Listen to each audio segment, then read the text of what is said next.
Hi guys, welcome to another episode for All for Autism podcast. And my name is Martins. And my name is Eunice. Okay, today we'll be going to discuss a very sensitive, very unique, very little but important topic, Yeah. and that is the misconception about autism.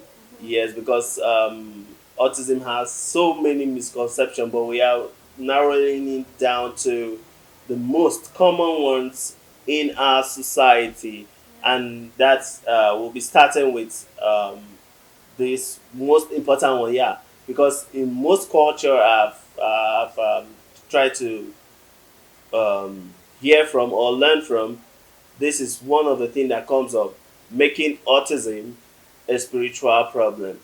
Yes, yes, yes. That is the number one thing. Oh Most my people god. think autism is a spiritual attack, but yes, yes, yes. I will come in by saying that we are not downplaying the Yeah. spirituality of things here. No, we are not doing any of such. But we are trying to create an awareness of the main fact about things. Yes, not minding the fact autism is not a spiritual attack. Autism does not come from your village. It was not sent to that child from the village. There's no uncle anywhere, no auntie anywhere, no grandparent anywhere doing your child. Yes, that child is suffering from a medical issue. That child is having a neurological shutdown, a neurological breakdown. So you have to come to the rescue of your child by seeing those symptoms and seeking help. Over to you. Yeah, so like Martin perfectly said, there's no uncle doing you. But at the same time, we know that there are evil people everywhere. Do you understand? And some people can do anything just to make you feel frustrated. Alright? But first off, the way you how do I put it? The way you attend to a situation. So your first um what's that word now? Appro- Your first approach towards something. Okay, so you find out that your child is not speaking at 3 years old, you're already panicking, going for deliverance, going for the but you also need to seek medical help. See, I cannot overemphasize medical help. Please don't make your child feel worthless that they came to this earth and you just abandon them or you're just taking them from one prayer house to another prayer house. What are you also doing physically to help them aside from spiritual? What are you doing to help them?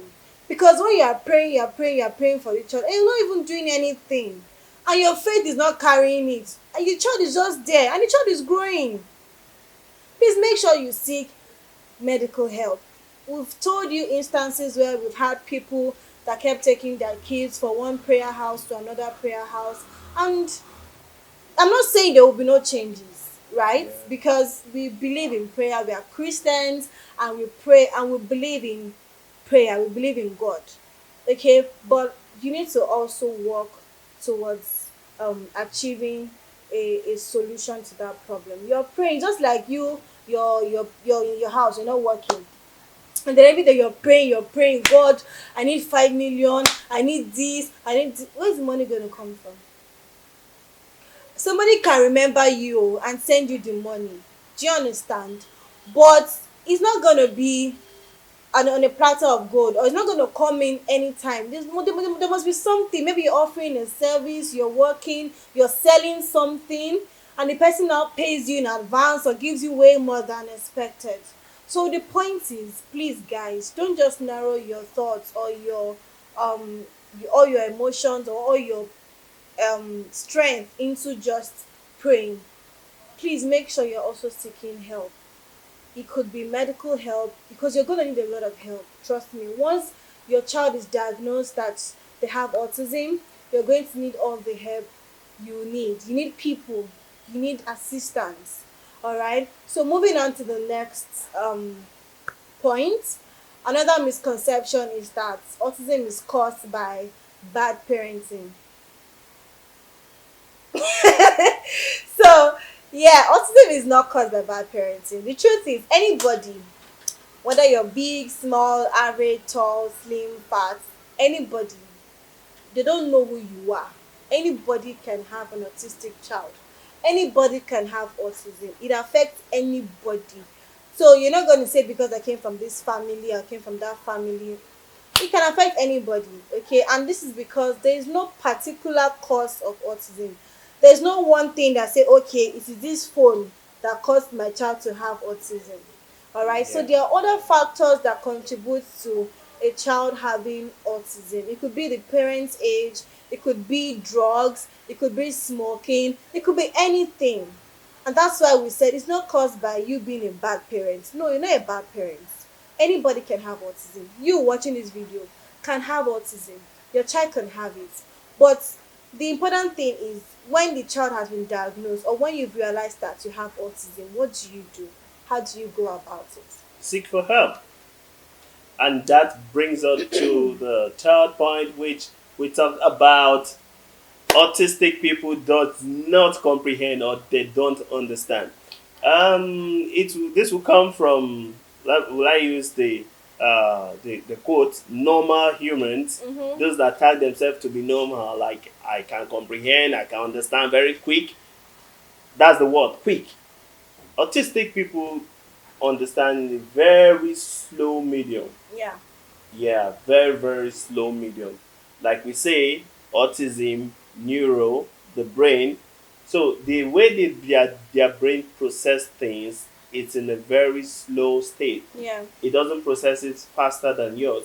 But in some autistic state, yeah, because we have different states of autism. In some autistic state, you know, that brain is being processed in a faster mode. But Yeah. when we come to comprehension and understanding, due to the fact that the autistic individual is not responding to the way you expect, you think this person does not comprehend or this person does not understand what I'm saying. Mm-hmm. They do. Most of the time, they understand more than you, Yeah. a normal human. And that's Yeah. why you need to listen. You need to be sensitive to them. Okay, so the fact that you're not comprehending as fast or as much as you want them to doesn't mean they're not hearing you. The fact that they're not responding to you does not mean that they cannot hear you. All right, some of them even have areas where they are so good at, and when you come to that level, well, you know, reach you. They will bring it down because whenever they find something they are good in, they are very good in it. Okay, so that is something that is very unique about people with autism. And that brings us to my own point, which is going to be our final point for today, which says that autistic people lack emotions. No, please take that out of your mind because they usually express their emotions in their own unique ways. All right, so an autistic child can be angry and start throwing tantrums because he's upset about something, and you will be feeling frustrated. Why is this boy doing this, or why is this girl doing this? But they're trying to express themselves, they're trying to get to you. So you need to be sensitive. You need to look around. Oh, what's happening? What was he angry about? Did he miss something? Did he fail an exam? Did somebody step on his toes? Or did they move his toys? Because they usually like their things arranged in their own manner. So you need to really understand and pay attention to these children, because if you don't, you will get frustrated. So for everybody to be on the same page and for us to not be too frustrated, you need to listen, you need to show care, you need to show support, and you need to be sensitive to their actions, their behaviors, because before they throw tantrums or while they are throwing tantrums, something is wrong somewhere. Okay, they're either upset about something, or maybe you're not listening to them, they're trying to get your attention. All right, so you need to be extra sensitive and you need to be patient. All right, so yeah, there you have it. These are some major misconceptions about autism. Thank you for your time. Thank you for listening. We'll be back in our next episode on All for Autism.